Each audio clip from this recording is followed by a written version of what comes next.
माननीय संसद सदस्यों, संसद की इस बैठक को संबोधित करते हुए मुझे हार्दिक प्रसन्नता हो रही है। अभी 2 माह पहले हमने संविधान को अपनाने की 75वीं वर्षगांठ मनाए हैं और कुछ दिन पहले ही भारतीय गणतंत्र ने 75 वर्षों की यात्रा भी पूरी की है।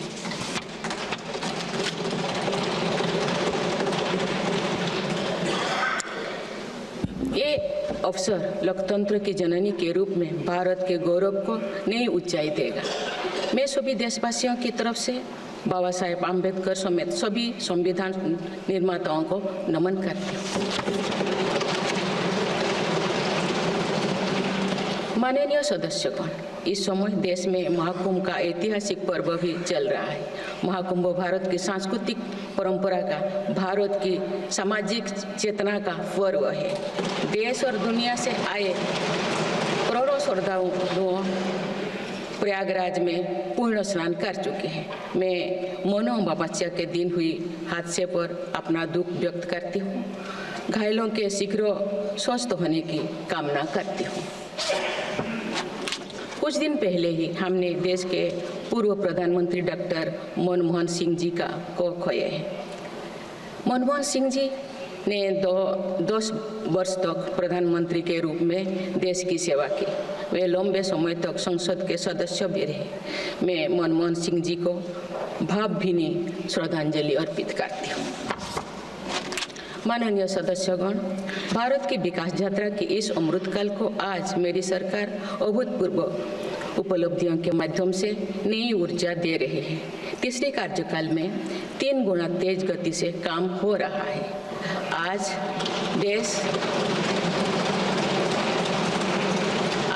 देश बड़े निर्णयों और नीतियों को असाधारण गति से लागू होते देख रहा है और इन निर्णयों में देश की गरीब, मध्यम वर्ग, युवा, महिलाओं, किसानों को सर्वोच्च प्राथमिकता मिली।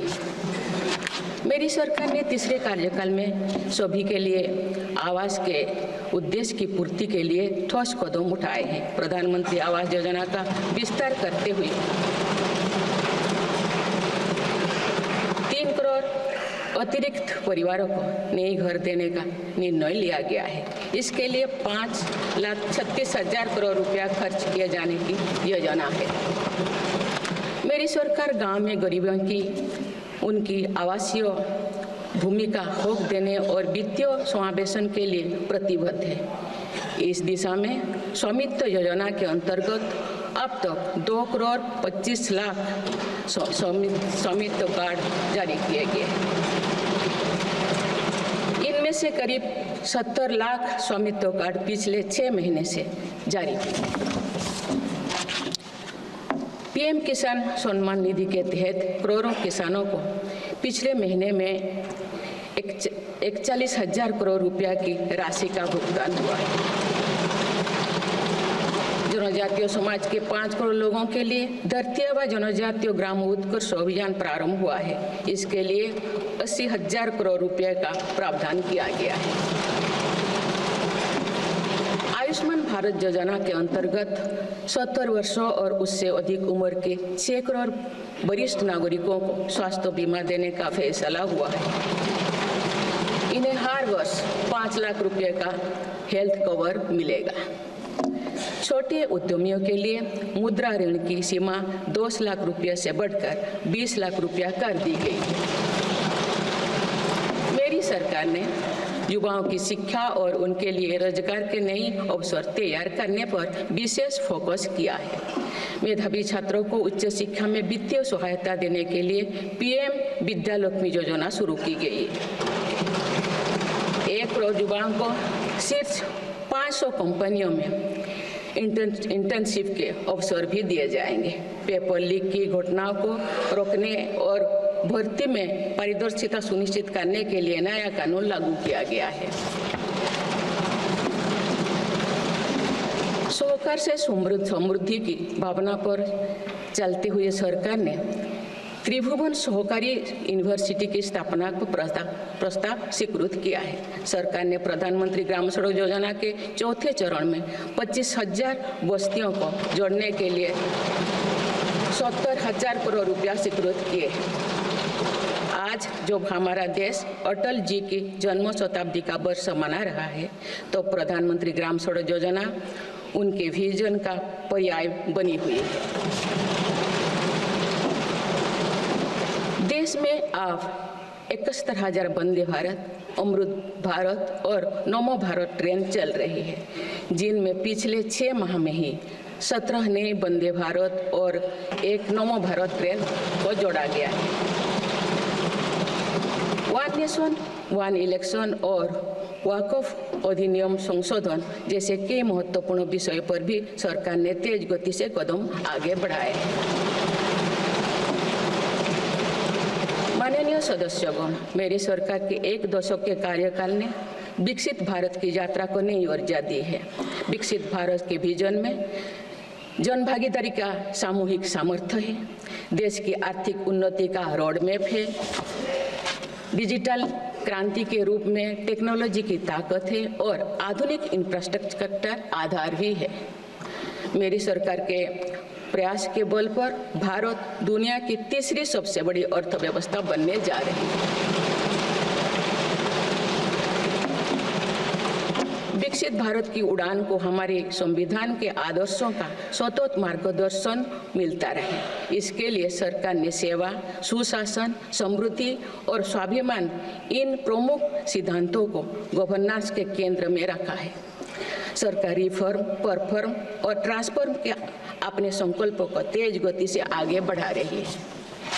मेरी सरकार का मंत्र है सबका साथ, सबका विकास, सबका विश्वास और सबका प्रयास, और इस मंत्रों का एक ही लक्ष्य है, विकसित भारत का निर्माण।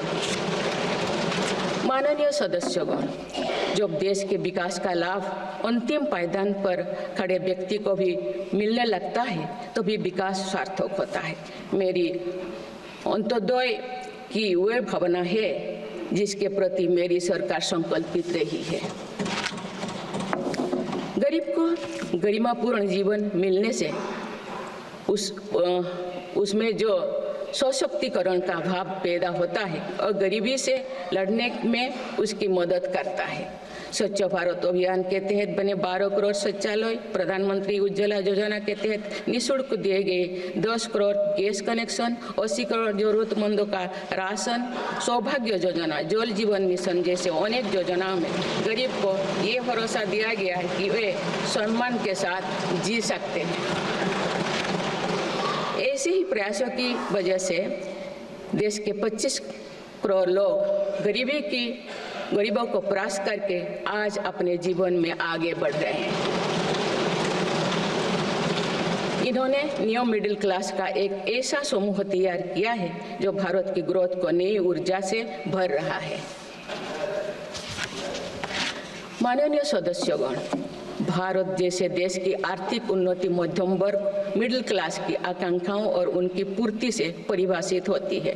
मध्यम वर्ग जितने बड़े सपने देखेगा, देश उतने ही ऊंचा उड़ान भरेगा। मेरे सरकार ने मुक्त स्वर से मध्यम वर्ग के योगदान को न केवल स्वीकारा है, बल्कि हर मौके पर उसे सराहा भी है।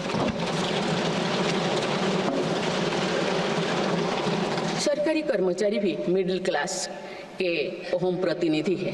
हाल ही में मेरी सरकार ने सरकारी कर्मचारियों के कल्याण के लिए 8वें वेतन आयोग के गठन का निर्णय लिया है।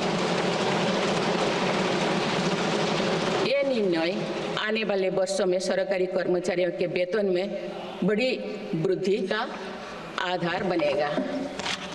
केंद्र सरकार के लाखों कर्मचारियों का यूनिफाइड पेंशन स्कीम के तहत 50% सुनिश्चित पेंशन देने का निर्णय भी लिया गया है, जिसका व्यापक स्वागत हुआ है।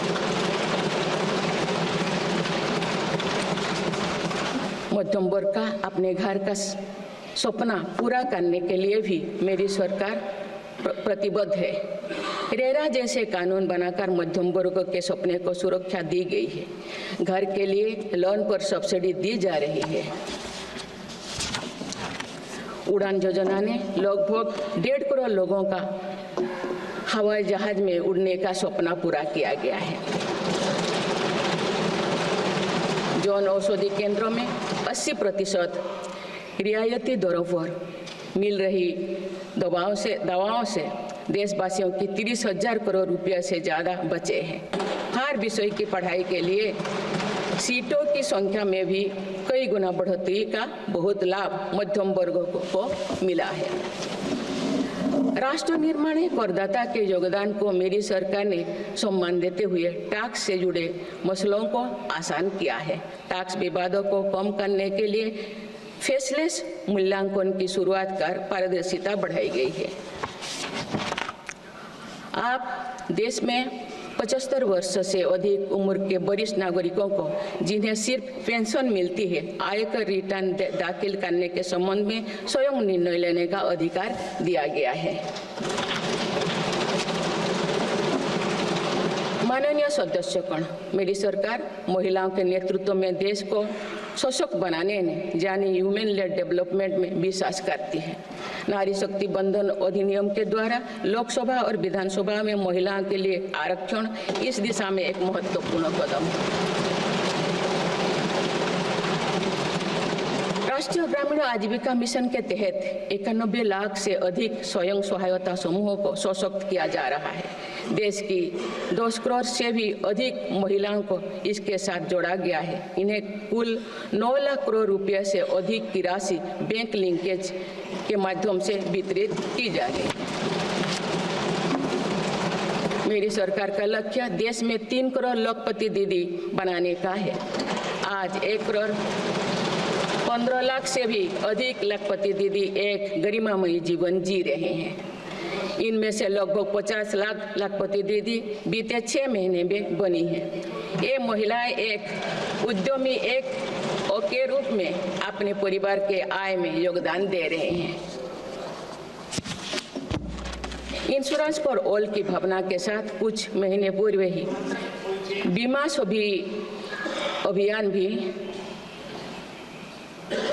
सखी अभियान भी शुरू किया गया है। हमारे बैंकिंग और डिजी पेमेंट्स सखियां दूर दराज के इलाकों में लोगों को वित्तीय व्यवस्था से जुड़ने में महत्वपूर्ण भूमिका निभा रहे हैं। कृषि सखियां नेचुरल फार्मिंग के बढ़ावा दे रही हैं और पशु सखियां के माध्यम से हमारा पशुधन मजबूत हो रहे हैं। ड्रोन दीदी योजना महिलाओं के आर्थिक और तकनीकी सशक्तिकरण का माध्यम बने हैं।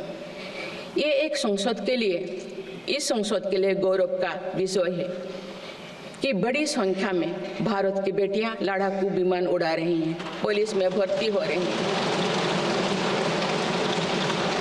और कॉरपोरेट कंपनियों का नेतृत्व भी कर रहे हैं। मेरी सरकार के निर्णय के बाद बालिकाओं की भर्ती राष्ट्रीय मिलिट्री स्कूलों में प्रारंभ हो गई है। नेशनल डिफेंस एकेडमी में भी महिला कैडेट्स को भर्ती शुरू की गई है। हमारी बेटियां आज ओलंपिक में मेडल लाकर देश को भी गौरवान्वित कर रही हैं। मैं भारत की संसद के माध्यम से देश की नारी शक्ति को विशेष बधाई देती हूँ। माननीय सदस्यगण, पिछले 1 दशक में देश के हर बड़े प्रयास का दायित्व आगे बढ़कर भारत के युवाओं को उठाना पड़ा है। आज हमारा युवा स्टार्टअप स्पोर्ट्स से लेकर स्पेस तक हर फील्ड में देश का नाम रोशन कर रहे हैं। माय भारत पोर्टल के जरिए लाखों युवा राष्ट्र निर्माण के कार्य से जुड़ रहे हैं। पिछले 1 दशक में मेक इन इंडिया, आत्मनिर्भर Bharat, startup India, stand up India और डिजिटल इंडिया जैसी पहल ने युवाओं को रोजगार के अनेक अवसर प्रदान किए हैं। पिछले 2 वर्षों में सरकार ने रिकॉर्ड संख्या में 10 लाख स्थायी सरकारी नौकरियां प्रदान की गई। मेरी सरकार ने युवाओं के बेहतर कौशल और नई अवसरों के सृजन के लिए 2 लाख करोड़ रुपया का पैकेज स्वीकृत किया है। 1 करोड़ युवाओं के लिए इंटर्नशिप की व्यवस्था से युवाओं को ग्राउंड पर काम करने का अनुभव प्राप्त होगा। आज देश में 1.5 लाख से अधिक स्टार्टअप है जो इनोवेशन के स्तंभ के रूप में उभर रहे हैं। 1000 करोड़ रुपया की लागत से स्पेस सेक्टर में वेंचर कैपिटल फंड की शुरुआत की गई है। US world future skill index 2025 में भारत विश्व में दूसरे नंबर पर पहुंच गया है। फ्यूचर ऑफ वर्क श्रेणी में एआई और डिजिटल टेक्नोलॉजी अपनाने में भारत दुनिया को रास्ता दिखा रहा है। ग्लोबल इनोवेशन इंडेक्स में भी भारत की रैंकिंग 76 से सुधरकर 39 हो गए हैं। माननीय सदस्यगण, मेरी सरकार राष्ट्रीय शिक्षा नीति के माध्यम से विद्यार्थियों के लिए आधुनिक शिक्षा व्यवस्था तैयार कर रही है। कोई भी शिक्षा से वंचित ना रहे, इसीलिए मातृभाषा में शिक्षा के अवसर दिए जा रहे हैं।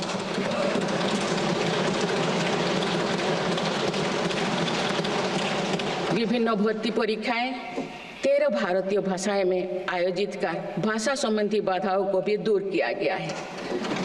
बच्चों में इनोवेशन को बढ़ावा देने के लिए 10,000 से अधिक स्कूलों में अटल टिंकरिंग लैब्स खोली गई है।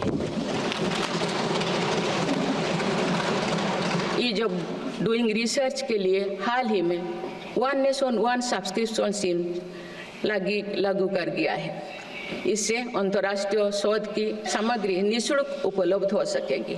पिछले एक दशक में उच्च शिक्षण संस्थानों की संख्या बढ़ी है। इनकी गुणवत्ता में भी व्यापक सुधार हुआ है। यूएस विश्व यूनिवर्सिटी एशिया रैंकिंग में हमारे 163 विश्वविद्यालय शामिल हुई है। नालंदा विश्वविद्यालय के नए कैंपस का शुभारंभ कर शिक्षा में भारत का पुराना गौरव वापस लाया गया है। वो दिन भी दूर नहीं जो भारत में निर्मित गगनयान में एक भारतीय नागरिक अंतरिक्ष में जाएगा। कुछ दिन पहले स्पेस डॉकिंग में सफलता ने भारत के अपने स्पेस स्टेशन का मार्ग और आसान कर दिया गया। कुछ दिन पहले इसरो ने अपना 100वां लॉन्च करते हुए सैटेलाइट के सफलतापूर्वक स्थापित किए। मैं इस उपलब्धि के लिए भी इसरो को और सभी देशवासियों को बधाई देती हूँ। माननीय सदस्यगण, मेरी सरकार ने देश में विश्व स्तरीय स्पोर्ट्स वातावरण बनाने की दिशा में खेलो India scheme, target Olympic podium scheme यानी स्टॉप्स राष्ट्रीय स्पोर्ट्स यूनिवर्सिटी स्थापित करके देश को आगे कदम बढ़ाए। दिव्यांग के लिए ग्वालियर में विशेष खेल केंद्र खोला गया है। भारत की टीमों में चाहे ओलंपिक हो या फिर पैरालंपिक, हर जगह बेहतरीन प्रदर्शन किया गया है। हाल ही में विश्व शतरंज चैंपियनशिप में भी भारत ने अपना परचम लहराया।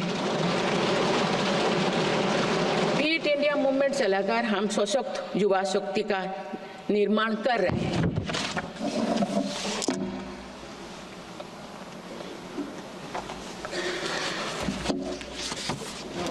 माननीय सदस्यगण, विकसित भारत के निर्माण में किसान, जवान और विज्ञान के साथ ही अनुसंधान का बहुत बड़ा महत्व है। हमारा लक्ष्य भारत को ग्लोबल इनोवेशन पावर हाउस बनाना है।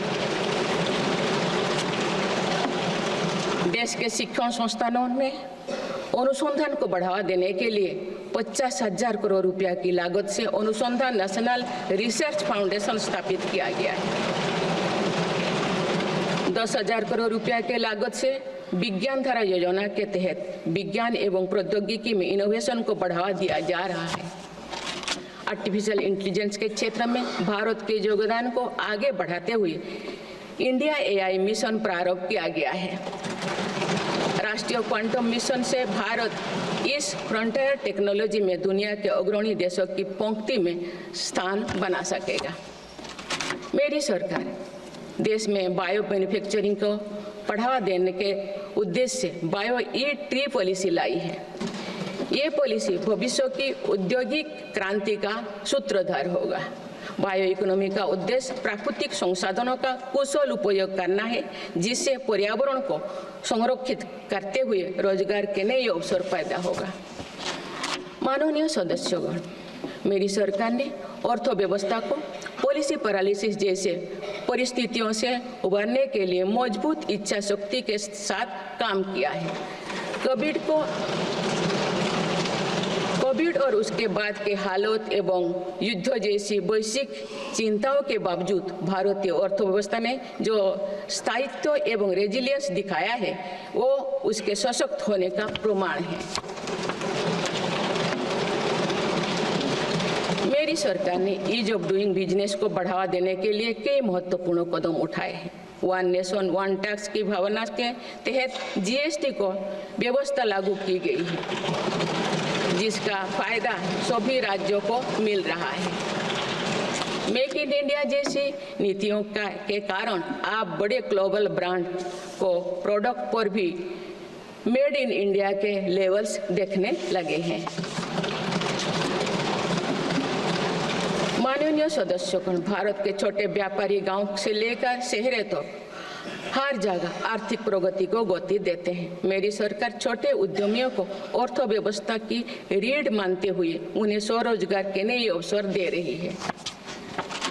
एमएसएमई के लिए क्रेडिट गारंटी स्कीम और ई कॉमर्स एक्सपोर्ट हब्स सभी प्रकार के उद्योगों को बढ़ावा दे रही है।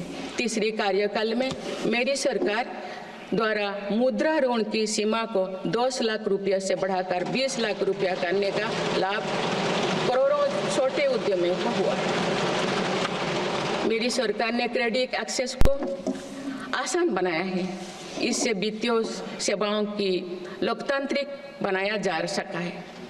आज लोन, क्रेडिट कार्ड, बीमा जैसे प्रोडक्ट सबके लिए आसानी से सुलभ हो रही है।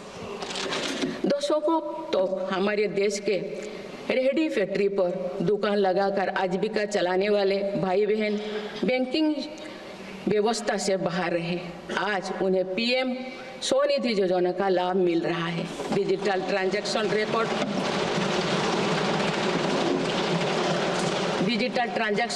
रिकॉर्ड के आधार पर उनको बिजनेस बढ़ाने के लिए और लोन मिलता है।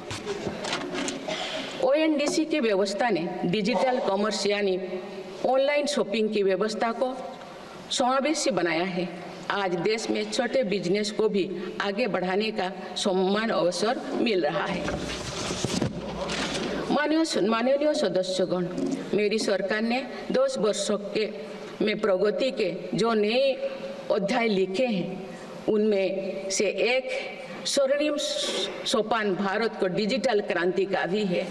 आज भारत टेक्नोलॉजी के फील्ड में एक प्रमुख ग्लोबल प्लेयर के रूप में अपनी उपस्थिति दर्ज करवा रहा है। दुनिया के बड़े देशों के साथ ही भारत में 5G सर्विसेज की शुरुआत इसका एक बड़ा उदाहरण है। भारत की यूपीआई टेक्नोलॉजी की सफलता से दुनिया के कई विकसित देश भी प्रभावित हैं। आज 50% से ज़्यादा real time digital transaction Bharat में हो रहा है।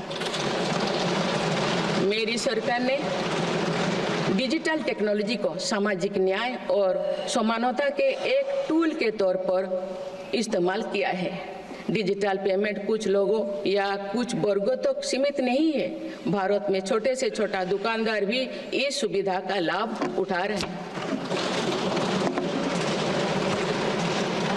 गांव में भी बैंकिंग सेवाएं और यूपीआई जैसे वर्ल्ड क्लास टेक्नोलॉजी उपलब्ध है। भारत में पिछले 10 साल में बने 5 लाख से ज़्यादा कॉमन सर्विस सेंटर्स सरकार की दर्जनों सुविधाएं ऑनलाइन उपलब्ध कराए जा रहे हैं। मेरी सरकार ने लोगों के जीवन पर सरकार का प्रभाव कम करने के लिए ई गवर्नेंस को महत्व दिया है। डिजी लॉकर्स की व्यवस्था ने लोगों को कभी भी कहीं भी अपने महत्वपूर्ण डॉक्यूमेंट्स पाने और दिखाने की सुविधा दी गई। तेजी से डिजिटाइज होते हमारे समाज में आज राष्ट्रीय सुरक्षा से जुड़ा एक और महत्वपूर्ण विषय साइबर सिक्योरिटी है। डिजिटल फ्रॉड, साइबर क्राइम और डीप फेक जैसे टेक्नोलॉजी सामाजिक, आर्थिक और राष्ट्रीय सुरक्षा के लिए चुनौती भी बनी है। इन साइबर क्राइम को नियंत्रित करने के लिए कई कदम उठाए गए हैं। साइबर सुरक्षा के क्षेत्र में भी युवाओं के लिए रोजगार की संभावनाएं हैं। मेरी सरकार साइबर सिक्योरिटी में दक्षता सुनिश्चित करने दिशा में निरंतर कार्यरत है। इसके फलस्वरूप भारत ने ग्लोबल साइबर सिक्योरिटी इंडेक्स में Tier 1 स्टेटस प्राप्त कर लिया है।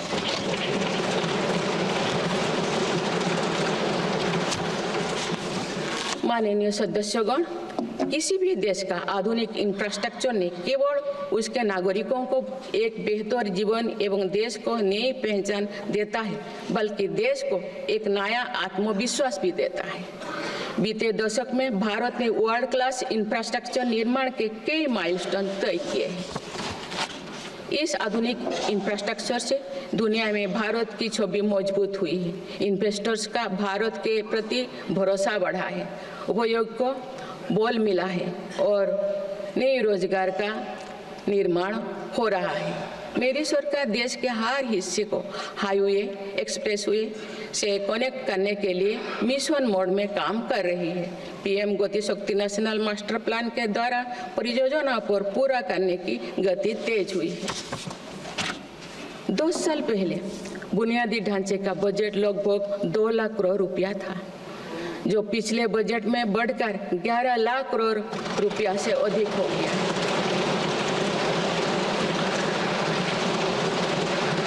पिछले एक दशक के काम को आगे ले जाते हुए पिछले 6 महीने में मेरी सरकार ने भविष्य के इंफ्रास्ट्रक्चर में रिकॉर्ड निवेश किया है। वाडवोन में भारत के पहले डीप वाटर मेगा पोर्ट की आधारशिला रखी गई है। 76,000 करोड़ की लागत से बनने वाला ये पोर्ट विश्व के शीर्ष 10 पोर्ट में से एक है। मुझे बताते हुए खुशी हो रही है कि उधमपुर श्रीनगर बारामूला रेल लिंक परियोजना पूरी हो गई है और अब देश कश्मीर से कन्याकुमारी तक रेलवे लाइन से जुड़ जाएगा। इस महत्वाकांक्षी परियोजना के तहत चेनाब ब्रिज का निर्माण हुआ है, जो विश्व का सबसे ऊंचा रेल ब्रिज है। साथ ही आंधी ब्रिज देश का पहला रेल केबल ब्रिज बना है। सिंकुन ला सुरंग पर काम भी सफलतापूर्वक आगे बढ़ रहा है। निकट भविष्य में पूरी होने पर यह विश्व की सबसे ऊंचा सुरंग होगा। इससे लद्दाख और हिमाचल प्रदेश के बीच 12मासी संपर्क बना रहेगा।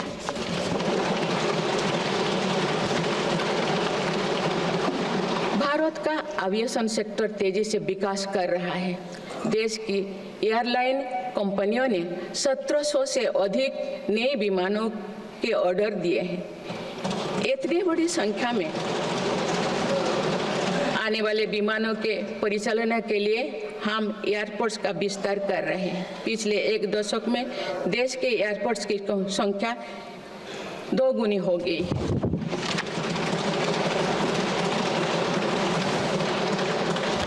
माननीय सदस्यगण, विकसित भारत को गति देने के लिए हमारे शहरों को फ्यूचर रेडी बनाना आवश्यक है। इस दिशा में मेरी सरकार ने शहरी सुविधाओं का आधुनिकीकरण कर उन्हें एनर्जी एफिशिएंट बनाने पर जोर दिया है। साथ ही नए शहर के विकास के भी नींव रखी जा रही है। मेरी सरकार ने लगभग 28,000 करोड़ रुपया के निवेश से देश भर में 12 इंडस्ट्रियल नोड और शहरों के पास 100 औद्योगिक पार्क बनाने का भी निर्णय लिया है।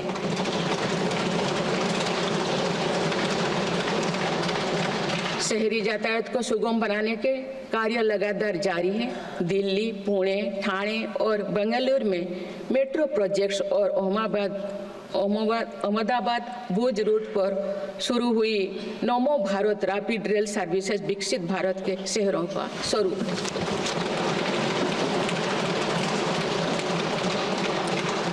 कुछ सप्ताह पूर्व ही दिल्ली में रिठारा नरेला कुंडली कॉरिडोर का काम शुरू हुआ है, जो दिल्ली मेट्रो नेटवर्क के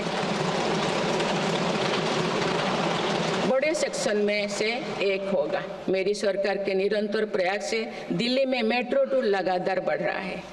2014 में दिल्ली एनसीआर में मेट्रो का कुल नेटवर्क 200 किलोमीटर से भी कम था। अब ये बढ़कर दुगुना से भी ज्यादा हो गया है।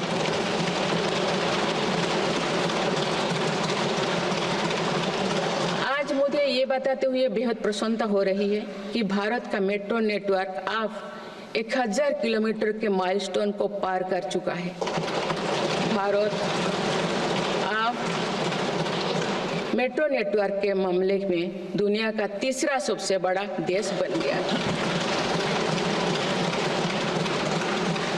लगभग 8000 करोड़ रुपया के खर्च से देश में 52,000 इलेक्ट्रिक बस चलाने का भी निर्णय हुआ है।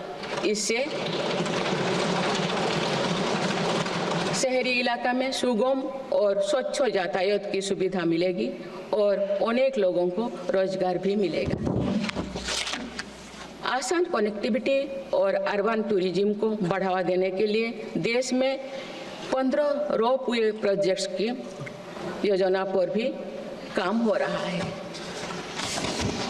माननीय सदस्यगण, मेरी सरकार बहुआयामी एवं समरस सर्वस्पर्शी विकास की नीतियों पर काम करती आई है। इसीलिए मेरी सरकार ने जितना बल फिजिकल इंफ्रास्ट्रक्चर पर दिया है, उतने ही सौगन प्रयास सोशल इंफ्रास्ट्रक्चर क्रांति के लिए भी किए हैं। समाज के हर वर्ग तक सस्ती, सुलभ और गुणवत्तापूर्ण स्वास्थ्य सेवाएं पहुंचे, ये मेरी सरकार की प्राथमिकता है। अस्पताल, इलाज और सेवा की व्यवस्था के कारण एक सामान्य परिवार में स्वास्थ्य पर होने वाला खर्च निरंतर कम हो रहा है। देश में नागरिकों तक बेहतर स्वास्थ्य सेवाएं पहुंचाने के लिए 1,75,000 आयुष्मान आरोग्य मंदिर बने हैं।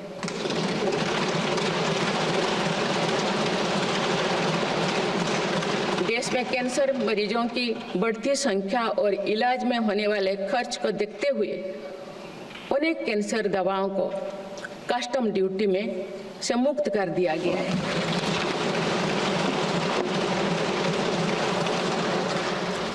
सर्वाइकल कैंसर के लिए अब तक लगभग 9 करोड़ महिलाओं की स्क्रीनिंग की जा चुकी है। मेरी सरकार के प्रयास से दिमागी बुखार से लड़ने में देश को काफी सफलता मिली है। इससे होने वाले मृत्यु दर अब घटकर 6% रह गए। राष्ट्रीय टीबी उन्मूलन कार्यक्रम के अंतर्गत टीबी के मरीजों की संख्या भी घटी है। मेरी सभी देशवासियों और माननीय सांसदों से आग्रह है कि हम सब मिलकर टीबी मुक्त भारत के अभियान को सफल बनाने में अपना योगदान दें। भारत में मातृ मृत्यु दर और शिशु मृत्यु दर में भी व्यापक सुधार हुआ है। गर्भवती महिलाओं और बच्चों के टीकाकरण कार्यक्रम की सही ट्रैकिंग रखने के लिए यूइन पोर्टल लॉन्च किया गया है। इस पोर्टल पर अब तक लगभग 30 करोड़ वैक्सीन खुराक दर्ज हो चुका है। टेलीमेडिसिन के माध्यम से 30 करोड़ से अधिक टेली कंसल्टेशन से नागरिकों को स्वास्थ्य लाभ मिला है। सरकार अगले 5 सालों में देश के मेडिकल कॉलेजों में 75,000 नई सीटों के सृजन के लिए भी काम कर रही है। सरकार हेल्थ इंफ्रास्ट्रक्चर और मेडिकल इक्विपमेंट मैन्युफैक्चरिंग को बढ़ावा दे रही है। देश में नई बल्क ड्रग और मेडिकल डिवाइसेस के पार्क भी बनाया जा रहा है। हमने रोजगार के अनेक नए अवसर उपलब्ध हो रहा है। माननीय सदस्यगण, भारत में आधुनिक और आत्मनिर्भर कृषि व्यवस्था हमारा लक्ष्य है। मेरी सरकार किसानों को फसलों का उचित दाम दिलाने और उनकी आय बढ़ाने के लिए समर्पित भाव से काम कर रही है।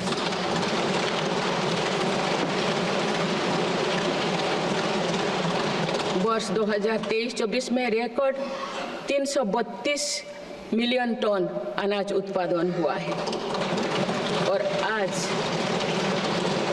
आज भारत विश्व का सबसे बड़ा दूध, दाल और मसालों का उत्पादक है। सरकार ने खरीफ और रबी फसलों के MSP में निरंतर बढ़ोतरी की है। पिछले 10 दशक में धान, गेहूं, दलहन, तिलहन और मोटे अनाज की खरीद पर 3 गुना ज्यादा राशि खर्च की गई है। पिछले 6 महीने में फसलों की जलवायु अनुकूल, बायो फोर्टिफाइड और अच्छी उपज देने वाले 109 उन्नत प्रजातियां किसानों को सौंपी गई है। देश में कृषि इंफ्रास्ट्रक्चर को सुदृढ़ करने के लिए सरकार ने कृषि इंफ्रास्ट्रक्चर फंड योजना के दायरे का विस्तार किया है। इससे ग्रामीण क्षेत्रों में रोजगार को और बढ़ावा मिलेगा। देश में तिलहन उत्पादन को बढ़ावा देने और खाद्य तेलों में आत्मनिर्भरता प्राप्त करने के उद्देश्य से national mission on oil seeds को स्वीकृति दी गई है। प्राकृतिक खेती को बढ़ावा देने के लिए भी राष्ट्रीय मिशन चलाया जा रहा है। इस वर्ष की शुरुआत में ही किसानों को सस्ती दरों में DAP की उपलब्धता सुनिश्चित करने के लिए विशेष पैकेज की अवधि की बढ़ाया गया है। मत्स्य पालन को बढ़ावा देने के लिए 11 एकीकृत एक्वा पार्क की स्थापना की गई है। माननीय सदस्यगण, कुछ सप्ताह पूर्व ही भारत मौसम विज्ञान विभाग के 150 साल पूरी हुई है। वेदर रेडी और क्लाइमेट स्मार्ट भारत के लिए मेरी सरकार ने 2000 करोड़ रुपए की लागत से मिशन मौसम प्रारंभ किया है, जिसका लाभ हमारे किसानों को भी मिलेगा। बाबा साहेब अम्बेडकर के विजन पर चलते हुए देश के सूखाग्रस्त इलाकों में सिंचाई और पीने के पानी उपलब्ध कराने के लिए मेरी सरकार ने 2 ऐतिहासिक रिवर इंटरलिंकिंग परियोजनाओं पर काम आगे बढ़ाया है। 40,000 करोड़ रुपये से अधिक लागत की कीन बेतवा लिंक परियोजना में मध्य प्रदेश और उत्तर प्रदेश के लाखों ग्रामीण भाई बहन का लाभ मिलेगा। संशोधित पार्वती कालीमेघी चंबल लिंक परियोजना में राजस्थान और मध्य प्रदेश में सिंचाई और पीने के पानी की आवश्यकता की पूर्ति। पोलावरम सिंचाई परियोजना को पूरा करने के लिए 12,000 करोड़ रुपया की अतिरिक्त राशि भी स्वीकृत की गई है।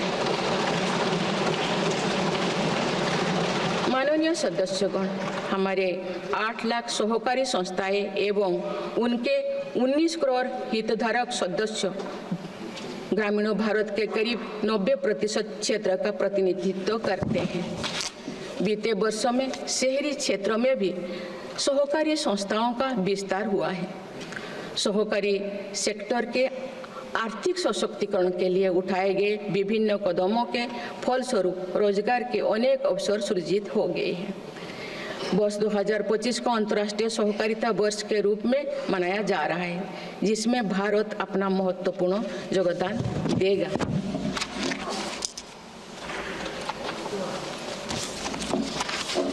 माननीय सदस्यगण, हम जब राष्ट्र के विकास और उपलब्धियों की चर्चा करते हैं तो वास्तव में हम राष्ट्र के नागरिकों की क्षमता एवं उपलब्धियों का ही उल्लेख कर रहे होते हैं। आज देश के विकास में सबका साथ है, इसीलिए हम देश के सही सामर्थ्यों का अनुभव कर पा रहे हैं।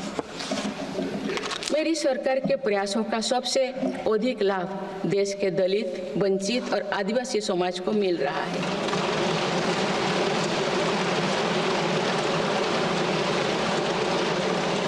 आज़ादी के दशकों बाद भी हमारे जिस जनजातीय एवं आदिवासी समाज की उपेक्षा होती रही, मेरी सरकार ने उसके कल्याण को पहली प्राथमिकता दी है।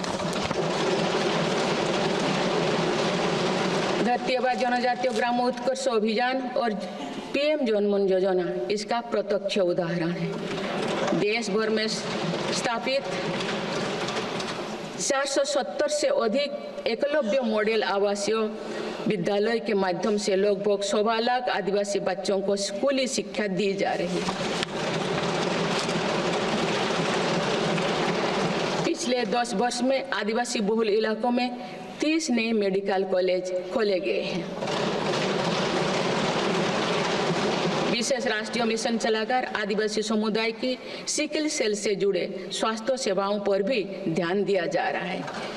इस मिशन के अंतर्गत लगभग 5 करोड़ व्यक्तियों की स्क्रीनिंग की जा चुकी है।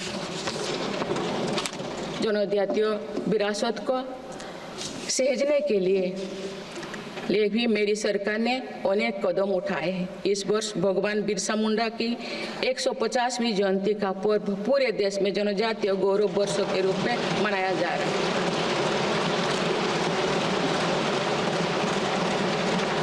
माननीय सदस्यगण, विकसित भारत की एक महत्वपूर्ण कसौटी देश का संतुलित विकास है। किसी क्षेत्रों में ये भावना नहीं होनी चाहिए कि वे विकास में पीछे छूट गए हैं।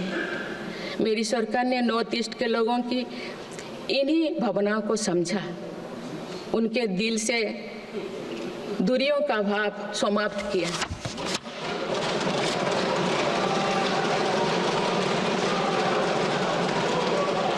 से अधिक शांति समझौते को कर सरकार ने अनेक गुटों को शांति के मार्ग से जोड़ने का काम किया है।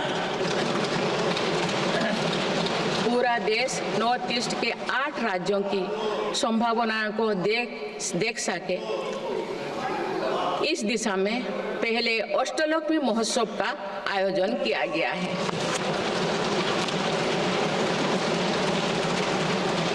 पूर्वोत्तर के विकास के साथ साथ सरकार ने देश के पूर्वोत्तर यानी पूर्वी राज्यों के सर्वांगीण विकास की कार्य योजना पर काम शुरू कर दिया गया है, जिससे रोजगार के नए अवसर भी उपलब्ध होगी। अंडमान निकोबार एवं लक्षद्वीप में विकास की कई परियोजनाएं प्रारंभ कर उन्हें राष्ट्र की विकास यात्रा में महत्वपूर्ण स्थान दिया गया है। अनुच्छेद 370 हटाने के बाद जम्मू कश्मीर में विकास का एक नया वातावरण बना है।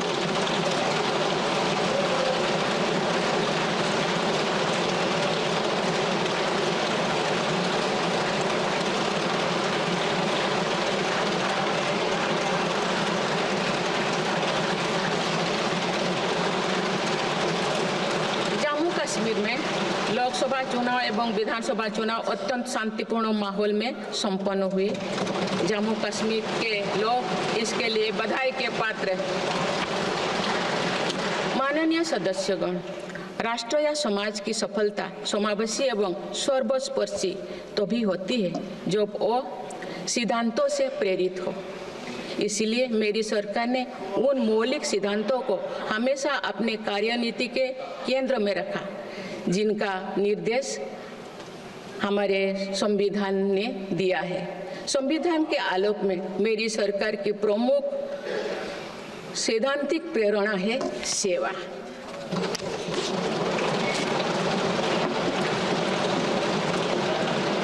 मेरी सरकार मानती है कि 140 करोड़ देशवासियों की सेवा ही सरकार का प्रमुख कर्तव्य है।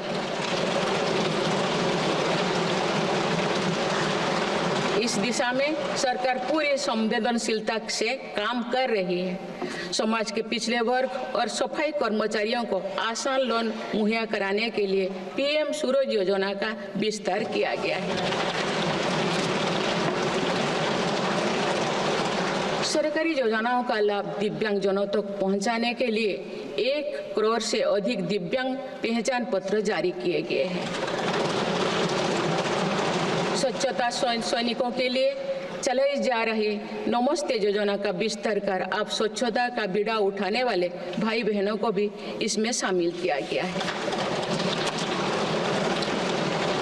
विकसित भारत की यात्रा में कोई भी छूटने ना पाए, इस ध्येय के अनुरूप मेरी सरकार सैचुरेशन अप्रोच के साथ काम कर रही है।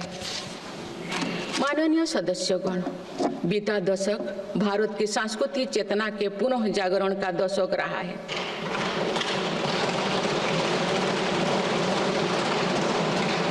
हम अपनी विरासत पर गर्व और विकास के प्रति समर्पण के साथ ऐसा भविष्य गढ़ रहे हैं जहां संस्कृति और प्रगति साथ साथ आगे बढ़े। इस वर्ष हम डॉक्टर श्यामा प्रसाद मुखर्जी की 125वीं जयंती मनाए हैं।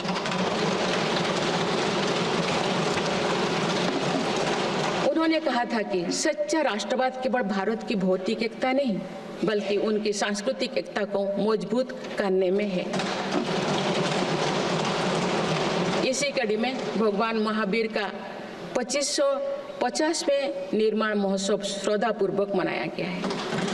देश ने उत्साह से संत मीराबाई की 525वीं जयंती भी मनाई।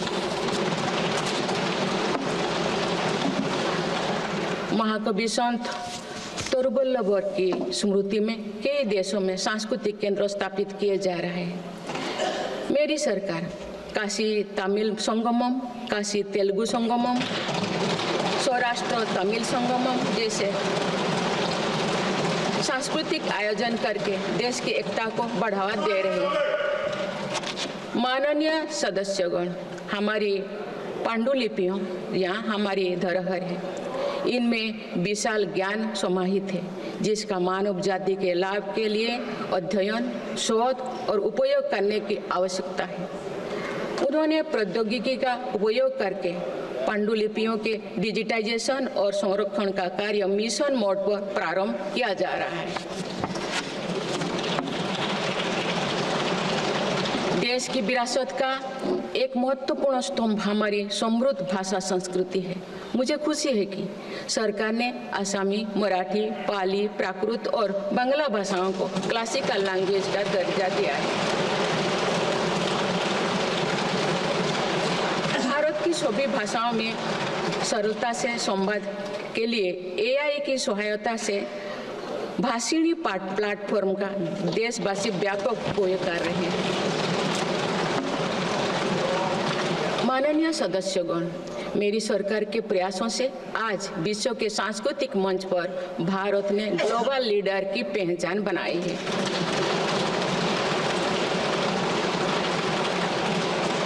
सभी एशियाई बौद्ध देशों को आपस में जोड़ने के लिए मेरी सरकार ने पहली एशियाई बुद्धिस्ट कॉन्फ्रेंस का आयोजन किया।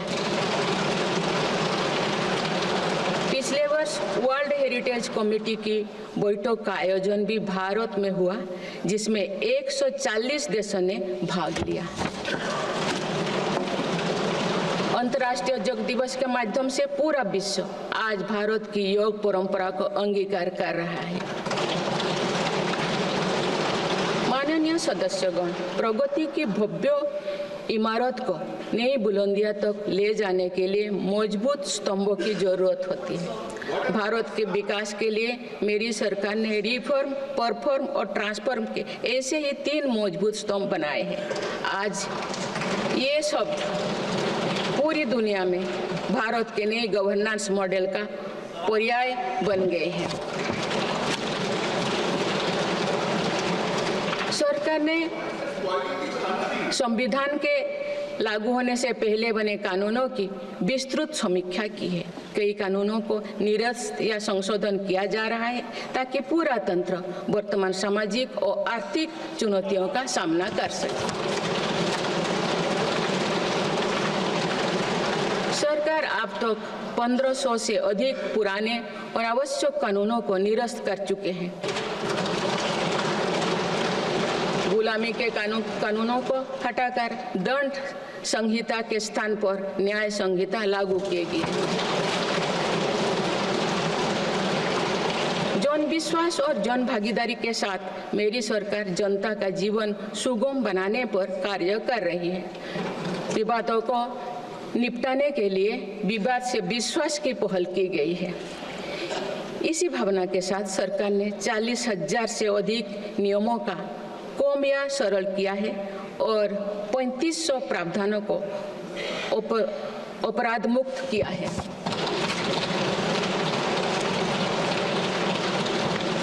मेरी सरकार ने देश के अत्यंत पिछड़े इलाकों में आकांक्षी जिला कार्यक्रम प्रारंभ कर सुशासन का एक अनूठा प्रयोग किया है। इस कार्यक्रम से इन जिलों में स्वास्थ्य, पोषण, कृषि, सामाजिक विकास और शिक्षा जैसे विभिन्न मापदंडों में उल्लेखनीय प्रगति हुई। यूएनडीपी की एक रिपोर्ट में इस पहल की बहुत सराहना की गई है। इस सफलता से प्रेरित होकर अब देश के 500 आकांक्षा ब्लॉक में भी समग्र विकास हेतु अभियान प्रारंभ किया गया है। सुशासन पर ध्यान केंद्रित करते हुए आई गोट कर्मयोगी डिजिटल प्लेटफॉर्म बनाया गया है, जिससे सरकारी कर्मियों को अपनी दक्षता बढ़ाकर कर्मयोगी बनाने का प्रोत्साहन मिल रहा है। इस प्लेटफॉर्म पर 1700 पाठ्यक्रमों उपलब्ध है और अब तो 2 करोड़ से अधिक प्रशिक्षण पूर्ण किए गए हैं। माननीय सदस्यगण, इस वर्ष देश सरदार वल्लभ भाई पटेल की 150वीं जयंती मना रहे हैं। उनकी प्रेरणा से मेरी सरकार राष्ट्र प्रथम की भावना को लेकर आगे बढ़ रही है। देश की सीमाओं की रक्षा और आंतरिक सुरक्षा सुनिश्चित करने के लिए सरकार ने ऐतिहासिक कार्य किए हैं। विशेषकर रक्षा क्षेत्र में आत्मनिर्भरता में हमें बहुत उत्साहजनक परिणाम मिले हैं। हम मेक इन इंडिया से मेक फॉर द वर्ल्ड की ओर बढ़े हैं। इससे देश में रोजगार के नए अवसर भी बन रहे हैं। कुछ दिन पहले एक ऐतिहासिक पल में देश में बने 2 युद्धपोतों और एक पनडुब्बी को भारतीय नौसेना में कमीशन किया गया है। देश में डिफेंस इंडस्ट्रियल कॉरिडोर की स्थापना और डिफेंस स्टार्टअप्स को प्रोत्साहन देकर हम आत्मनिर्भरता का और स्वरोजगार को मजबूती दे रहे हैं। सीमाओं की रक्षा के साथ साथ देश के सीमावर्ती क्षेत्र का विकास भी हमारी रणनीति का अहम हिस्सा है। सीमा क्षेत्र की सड़कें और अटल टनल, सेला टनल, सोनमर्ग टनल जैसे आधुनिक इंफ्रास्ट्रक्चर से रक्षा और पर्यटन का बढ़ावा मिला है।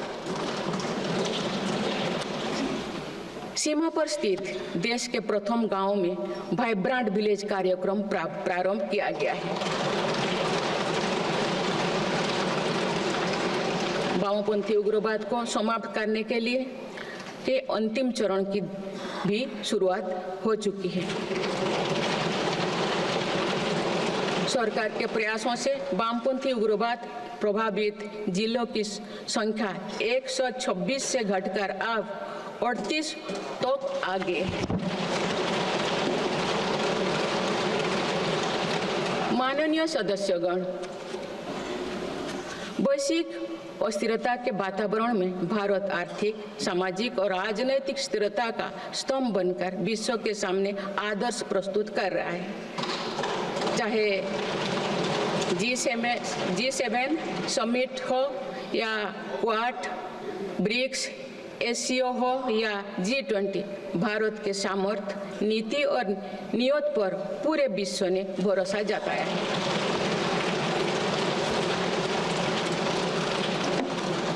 बड़े से बड़े वैश्विक मंच पर भी भारत अपने हितों को मजबूत के साथ आगे रखता है। G20 का सफल आयोजन और दिल्ली डिक्लेरेशन इसका उदाहरण है। तीसरी global south summit, Bharat Asian summit और भारत करिकम समिट में हमने ग्लोबल साउथ से जुड़े विषयों को अभिव्यक्ति दी है। हमने समिट ऑफ द फ्यूचर में भारत का विजन ऑफ फ्यूचर रखा है। इसी माह में मेरी सरकार द्वारा भुवनेश्वर में प्रवासी भारतीय दिवस का आयोजन किया गया। प्रवासी भाई बहनों के सुविधा सहूलियत हमारी प्राथमिकता है। इसीलिए 6 नए दूतावास और 4 नए वाणिज्यिक दूतावास खोलने का निर्णय लिया गया है। विश्व बंधु की छवि मजबूत करते हुए विश्व में कोई आपदाग्रस्त इलाकों में भारत ने तुरंत सहायता भरा हाथ बढ़ाया। भारत के नए देशों के साथ अपना डिजिटल पब्लिक इंफ्रास्ट्रक्चर साझा किया है और जन औषधि केंद्रों स्थापित कर दिए। माननीय सदस्यगण, मेरी सरकार वर्तमान के साथ ही आगे वाली पीढ़ियों को ध्यान में रखते हुए भी निर्णय ले रही है। हम देश को ग्रीन फ्यूचर, ग्रीन जॉब्स की तरफ ले जा रहे हैं। 2030 तक 500 gigawatt non fossil fuel energy क्षमता के लक्ष्यों को प्राप्त करने की दिशा में बीते 6 महीने में कई बड़े फैसले लिए गए हैं। पीएम सूर्यघर मुफ्त बिजली योजना के अंतर्गत 75,000 करोड़ रुपया की लागत से रूफटॉप सोलर सिस्टम स्थापित किए जा रहे हैं। अभी तक 7.5 लाख घरों में रूफटॉप सोलर की स्थापना की जा चुकी है। इससे रोजगार के अवसर भी बढ़ी है। राष्ट्रीय ग्रीन हाइड्रोजन मिशन के तहत 8 लाख करोड़ रुपए का निवेश और 6 लाख से अधिक रोजगार का सृजन होगा। हम परमाणु ऊर्जा का विस्तार करने पर भी तेजी से काम कर रहे हैं।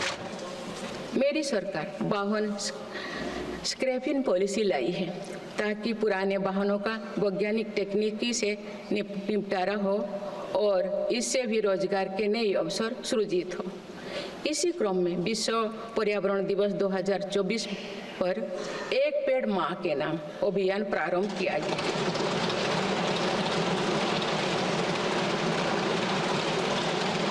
इस पहल में करोड़ों देशवासियों ने बढ़ चढ़कर हिस्सा लिया है। इस अभियान की पूरी विश्व में सराहना की गई है। माननीय सदस्यगण, हमारे भारत 140 करोड़ आबादी वाला देश है। हमारे यहाँ भिन्न भिन्न राज्य, भिन्न भिन्न क्षेत्र, भिन्न भिन्न भाषाएं हैं, परंतु एक राष्ट्र के रूप में हमारी एक ही पहचान है, वो है भारत।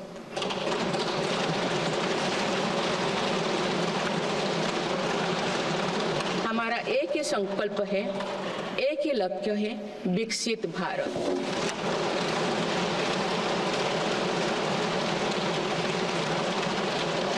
आने वाले वर्षों में देश को विकसित राष्ट्र बनाने के लिए हम सभी दृढ़ संकल्पित ले। इस संकल्प में देश के शहीदों की प्रेरणाएं हैं, पूज्य बापू के मानवीय आदर्श है और सरदार पटेल जी जैसे माँ भारती की संतानों द्वारा हमें दिलाई गई एकता की शपथ है। हमें इन प्रेरणाओं को आगे रखते हुए एकता के इस सामर्थ्य से विकसित भारत के संकल्पों को पूर्ण करना है। आइए हम एक बार फिर एकता के संकल्पों को दोहराएं और भारत के सपनों को पूरा करने के लिए कटिबद्ध हो। जब हम साथ मिलकर बढ़ेंगे तो हमारी भावी पीढ़ियां 2047 में अवश्य विकसित, सशक्त, समर्थ और समृद्ध भारत देखेंगे।